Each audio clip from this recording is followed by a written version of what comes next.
요셉의 형제들은 아버지 야곱이 죽자 불안한 마음을 떨칠 수 없었습니다. 그것은 그들이 요셉에게 한 일이 생각났기 때문입니다. 형제들은 요셉이 자신들을 미워해서 보복하면 어떻게 해야 하는 생각에 잠을 이루지 못했을 겁니다. 그래서 사람을 보내 아버지가 죽기 전에 명령했던 말을 전합니다. 그 말은 그들의 허물과 죄를 용서하라는 것이었습니다. 이 말을 전해 들은 요셉은 어떤 반응을 보입니까? 성경은 요셉이 울었다고 전합니다. 형들이 자신의 마음을 알아주지 못하고 오해하고 있다는 생각 때문에 마음이 아팠던 겁니다. 형들의 불안은 가시지 않고 더 초조하게 만들었던 것 같습니다. 이번에는 요셉을 직접 찾아와 용서를 구하고 있기 때문입니다. 그때 요셉은 어떻게 합니까? 요셉은 진심을 담아 당신들은 나를 해하려 하였으나 하나님은 그것을 선으로 바꾸사 오늘과 같이 많은 백성의 생명을 구원하게 하려 했다라고 말합니다. 요셉이 형들에게 하는 말은 무슨 말입니까? 형들이 나를 판 것이 아니라 하나님이 나를 보내신 것이다 라는 것입니다. 요셉은 분명히 형들에 의해 애굽에 팔려왔습니다. 그러나 요셉은 이 일을 그렇게 받아들이지 않았습니다. 어떻게 요셉은 이런 생각을 가질 수 있었던 걸까요? 저는 그것을 두 가지로 생각해 보았습니다. 첫째로 요셉은 자신의 상황을 재해석한 것입니다. 요셉은 형들에게 자신의 정체를 밝히는 과정에서 자신이 노예로 팔린 것은 하나님이 하신 일이다 라고 고백합니다. 요셉은 3번이나 하나님이 자신을 먼저 보내셨다라고 말합니다. 사실만 놓고 보자면 요셉이 애굽에 온 건 순전히 형들 탓입니다. 형들이 자신을 미워하지 않았다면, 그래서 노예로 팔지만 않았더라면 요셉은 이렇게까지 고생할 이유가 없었습니다. 그러나 요셉은 사실을 놓고 따지지 않았습니다. 사실 뒤에 놓인 하나님의 뜻을 발견했습니다.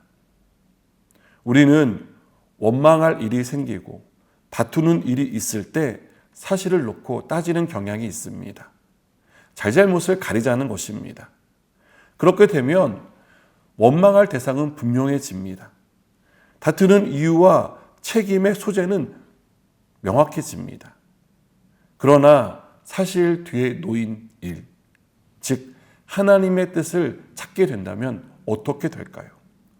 사실은 어떤 일이 일어나기 위한 과정이라는 생각을 갖게 되지 않을까요? 그리고 그 가운데 놓인 하나님의 뜻을 생각하지 않을까요?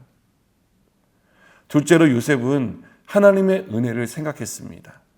언제나 어디서나 하나님의 함께 하심을 요셉은 알고 있었습니다. 하나님의 은혜를 먼저 생각하는 사람은 원망과 불평으로 시간을 흘려보내지 않습니다. 그는 항상 함께 하시는 하나님을 생각하고 하나님의 은혜 안에 살아갑니다. 그래서 그의 마음은 미움과 분노가 아니라 용서와 사랑으로 충만합니다.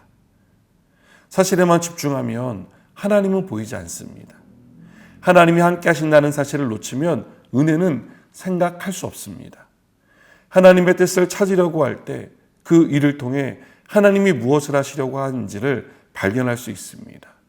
어떻게든 은혜 안에 머물려고 할 때 은혜가 우리를 회복시키고 용서의 사람으로 우리를 변화시킵니다. 여러분, 혹시 너무 큰 상처를 받으셨습니까? 그래서 잘잘못을 꼭 따져야 한다고 생각하십니까? 나에게 상처를 입힌 사람을 절대 용서할 수 없다는 굳은 각오를 가지고 계십니까? 내가 받은 은혜를 조금이라도 먼저 생각해 보았으면 좋겠습니다. 나에게 하나님의 용서의 은혜가 있었다는 것을 생각하고 나도 누군가를 용서할 수 있는 마음, 더 나아가 용서의 사람이 되도록 기도한다면 어떻겠습니까? 오늘 우리가 미워하고 분노하고 나는 절대 용서하지 않을 거야 라고 다시 한번 마음을 다잡는 것이 아니라 용서의 사람, 사랑의 사람으로 거듭나는 저와 여러분이 되었으면 좋겠습니다. 기도하시겠습니다. 하나님, 용서가 참 어렵습니다. 마음의 분노가 사그라들지 않습니다. 그러나 내가 받은 용서, 내가 받은 사랑을 생각하며 나도 용서의 사람으로 거듭나게 하여 주시옵소서. 예수님의 이름으로 기도드립니다. 아멘.